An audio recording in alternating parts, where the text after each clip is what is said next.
This is an instructional video from Nintendo Repair Shop at nintendorepairshop.com. Today we're going to be repairing the upper LCD on a Nintendo DS Lite. Start out with some of the tools we need. You might need some tweezers, I use them, a tri-wing screwdriver, Phillips head screwdriver, flathead screwdriver, and a hobby knife or X-Acto knife. And you might need some pliers. Alright, let's get into the repair. Take your Phillips head screwdriver and take off the screw on the battery cover. And take out the battery. And then get your Phillips head screwdriver and take out this screw right here and this one right here. And then get your tri-wing screwdriver and take out this screw, and this one right here. And then there's a little black one hidden back here.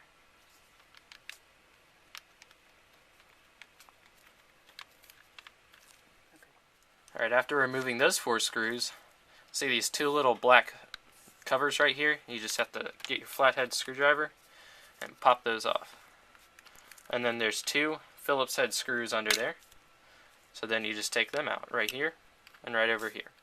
Alright, after you take those 2 screws out, you're ready to take the bottom cover off. So start out on the back, separate the back, and then you can take your fingernail or a screwdriver and just kind of work your way around and pop it off.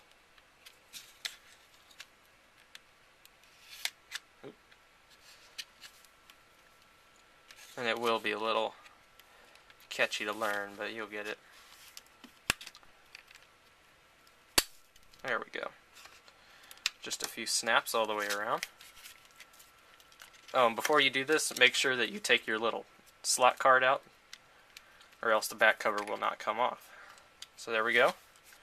Took the back cover off, and now we're going to take the trigger buttons off, and try to keep the spring and everything intact, or else it'll be hard to put back together later. So they should just slide right out.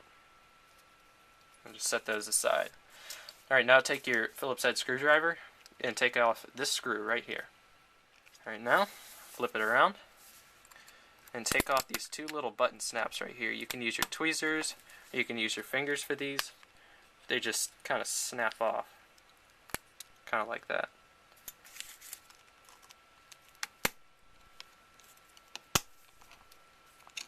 There we go. Alright. And now you take this black wire and kind of flatten it out, and then you should be able to pull it right under this card slot. You might have to kind of work it through, then it just comes out the other side.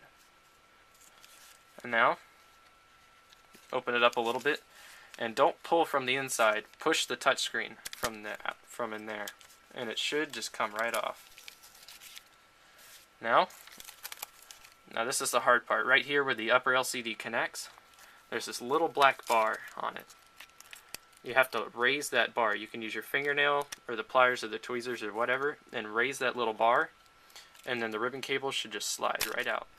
Just like that. Set the motherboard aside. Get our wires out. And now we have 2 screws right over here on the hinge, and they're Phillips head screws, and take them both out.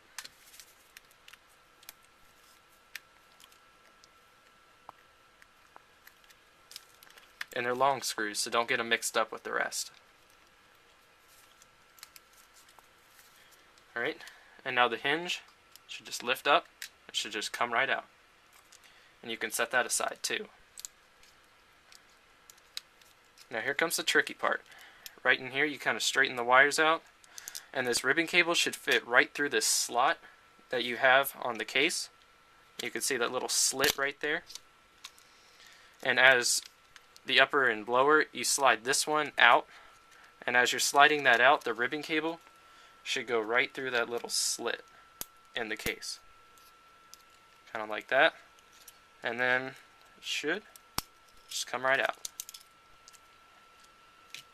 And now you only have the upper half. Now you need to take your hobby knife or X-Acto knife and take off the 4 little rubber tabs that are covering up 4 hidden screws. You can also use a flathead screwdriver for this. Alright, once you have those off, there's just 4 Phillips head screws in each corner. And just take them out. Alright, now that you have your 4 screws out, you need to take your little barrel hinge out. And you might be able to get it with the tweezers, but usually it's more tough.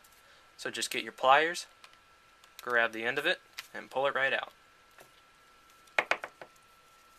And now, the cases, the inside case and the outside case, you should just be able to slide it like that. And then the back should just come right off.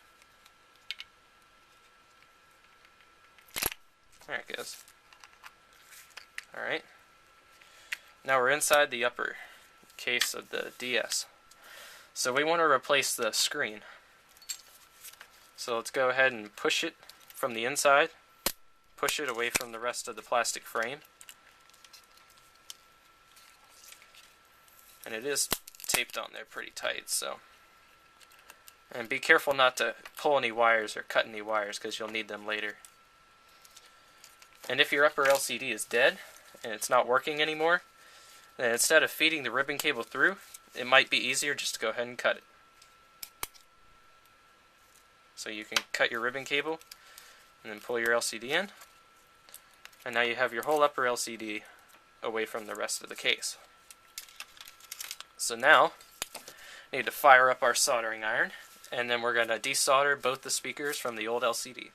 Alright, now that your soldering iron is nice and hot, and mine might look a little bit different than yours, I cut the ribbon cable off, just to slide it out easier since the upper LCD is already broken. It'd be kind of pointless to waste all that energy. And when you're pulling your speakers out, these little black rings might come out. Don't worry you didn't break anything. Just put them back in the case where the speakers came from, and they keep the speakers from rattling around. So just put them back in there and don't worry about it. And then you're just going to come in with your soldering iron, and you can use a desoldering tool or you can just pull the speakers off. And just come in with your soldering iron and get them nice and hot, and they should just come right off. There you go. And now we'll go get our new upper LCD. Alright, let's get our brand new upper LCD, which you can order from the NintendoRepairShop.com. Not just NintendoRepairShop.com. Sells many of the parts you might need. And now we'll get our soldering iron, and we'll do what's called tinning.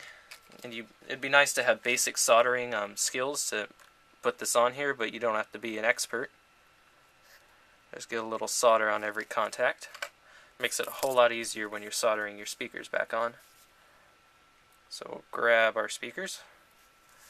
Grab the first one. Go ahead and solder it on there.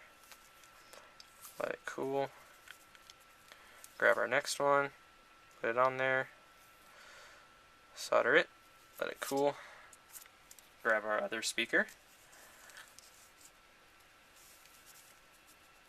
Put it in place. Solder it. And it should harden. And grab the last one. Hold it on there. And solder it. There we go. So now that we have our speakers on there, you just kind of wrap the cord around, and on the back of the LCD it has this little track that you can feed the wires into. Kind of keeps them out of the way, so when you close up the case you don't pinch or cut a wire. Alright, and once you get it in there, you probably have to grab some electrical tape to hold it in place, or else it'll jump out like that. Alright, so get your wires and that little track hole thing. Get your electrical tape and just lay it down. You don't have to do this, it's just a little trick, but it really makes it a whole lot easier. So, alright, let's grab our top right here, and let's feed the ribbon cable through. Now, it might not be an issue for you, but it's easier for me to go ahead and take out the antenna and go ahead and take out the microphone because the wires do get in the way. Let's go ahead and take those out.